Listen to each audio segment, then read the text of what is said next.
Bem, lição número 2, na parte de segunda-feira, é confiança no meio do desespero.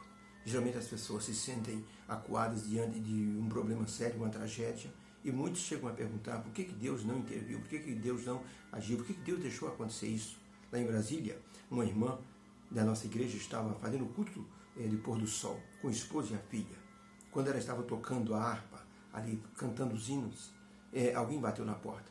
O esposo foi atender. Havia um homem com uma arma calibre 12, cano cerrado, apertou o gatilho e abriu um buraco do tamanho de uma laranja no peito do esposo dela, que caiu no meio da sala.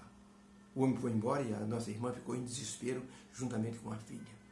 Ela perdeu a confiança em Deus. Ela dizia sempre onde Deus estava, que não interviu. Eu estava fazendo o culto de pôr do sol, estava buscando ao Senhor, por que Deus permitiu isso? E durante uns 5 anos ela nunca mais foi à igreja. Um novo pastor assumiu o distrito e soube do caso e foi visitá-la. E ela se lamentou dizendo: pastor, eu não acredito mais em Deus. Onde Deus estava que não salvou o meu esposo? O pastor disse: irmã, Deus estava no mesmo lugar onde ele ficou quando seu filho amado morreu na cruz para nos salvar. Isso fez a nossa irmã refletir.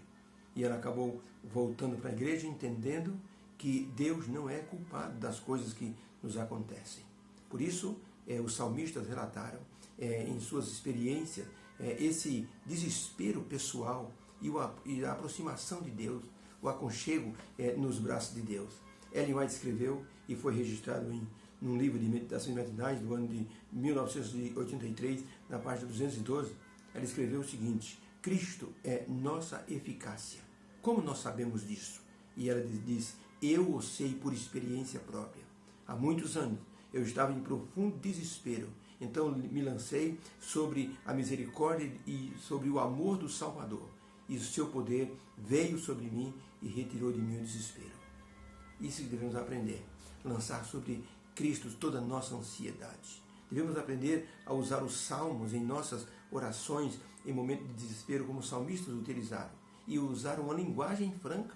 Geralmente nós somos escravos de nossas emoções. Nós, em público, escolhemos nossas palavras. Nós não falamos aquilo que deveríamos falar. O desespero que está em nossa alma. Quando alguém diz assim: o irmão pode orar na hora do culto? A pessoa vai orar e geralmente rebusca as palavras, procura as palavras mais bonitas e geralmente não diz aquilo que está precisando na oração. Pergunta de número 2. Qual é a mensagem que o Salmo 44 ele nos traz para nos ajudar em tempo de desespero? Olha a expressão do salmista, Salmo 44. Ó Deus, nós ouvimos com os nossos ouvidos e nossos pais nos têm contado a obra que fizeste em seus dias, nos tempos da antiguidade. Como expulsasse os gentios com a tua mão e o Senhor os plantou numa terra maravilhosa. Os nossos pais nos contaram como o Senhor afligiu os povos pagãos e os derrubaste. Tu és o meu rei, o Deus meu, aquele que assim planeja salvação. Então, Senhor, ordena salvações para Jacó, porque por ti nós venceremos nossos inimigos, pelo teu nome pisaremos os que se levantam contra nós, pois eu não confiarei no meu arco, nem a minha espada me salvará, porque o Senhor nos guardou, nos salvou dos nossos inimigos. O Senhor confundiu aqueles que nos odiavam. O nosso coração não voltou atrás, nem nossos passos se desviaram das tuas veredas. Se nós, por acaso, nos esquecemos do teu nome, ó Deus, se nós estendemos as nossas mãos para deuses estranhos, porventura o Senhor não saberá disso? Não esquadrinhará? Pois o Senhor sabe os segredos do nosso coração. Sim, ó Deus, por amor de ti, nós somos mortos todo dia. Somos reputados como ovelhas para o matadouro. Desperta, ó Senhor, se o Senhor está dormindo, acorda, não nos rejeites para sempre. Por que escondes a tua face e te esqueces de nossa miséria, da nossa opressão? Pois a nossa alma está abatida até o pó, e o nosso ventre se apega à terra. Levanta-te, Senhor, em nosso auxílio e resgata-nos por amor das tuas misericórdias. Então a pergunta é: como o Salmo 44, ele pode nos ajudar em tempo de necessidade e desespero? Resposta: o Salmo 44 mostra o clamor de uma pessoa que assim sofre de forma inocente. E como pede a Deus o livramento, é a experiência de muitos hoje. E o interessante é que o salmista usa uma expressão sincera: Senhor, por que o Senhor se esqueceu de nós?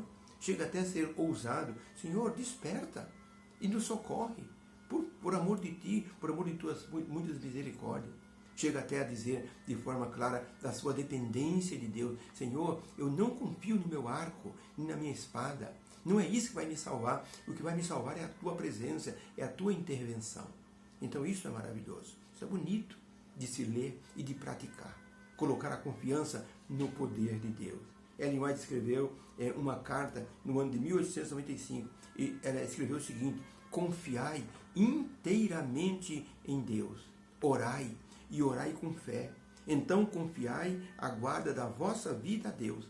Ele guardará aquilo que lhe for confiado até aquele dia. Confiai de modo resoluto e total em Deus. Deus seja louvado, porque nós podemos ter em Deus todo o nosso escudo de confiança. E o Salmo 44 serve exatamente para que nós possamos colocar nossa confiança em Deus. Na história que eu contei da irmã que teve o esposo morto por um tiro e ela ficou afastada 5 anos, o pastor que a visitou disse: irmã, a irmã tem que fazer uma coisa. Para a irmã voltar a confiar em Deus, tem que ler o Salmo 116 todos os dias, de manhã, meio-dia e à noite. E essa irmã que estava com o coração trancado começou a ler o Salmo 116. E graças a Deus, o coração dela voltou a confiar no Senhor. Foi uma alegria quando ela entrou na igreja para louvar a Deus outra vez com a sua harpa. Os irmãos se emocionaram muito, porque aquela irmã voltou a ter confiança em Deus. Sabe quem fez isso? A leitura de um salmo, o Salmo 116. Deus nos abençoe. Que haja uma bênção em nosso coração. Possamos ter essa bênção nesse dia, em nome de Jesus. Amém.